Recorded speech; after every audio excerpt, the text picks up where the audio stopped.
Il badile passa di mano in mano tra i compagni di classe di Carlotta De Rossi, la diciottenne tragicamente morta la notte del 27 dicembre mentre era in auto con altri 3 amici.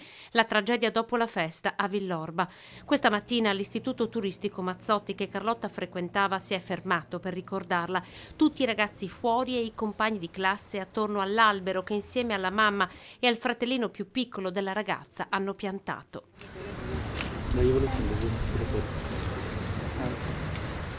È un cercis, le sue foglie sono a forma di cuore, i fiori sbocciano a primavera e sono di colore rosa.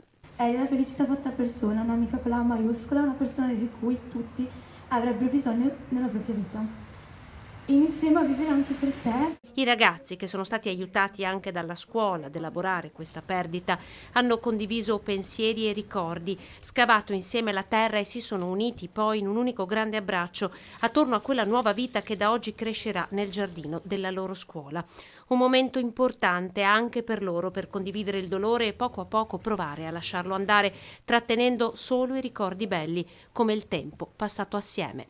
In neanche un minuto avevamo già chiamato le nostre mamme e siamo finiti a casa sua, con la scusa di studiare fisica insieme per il giorno dopo.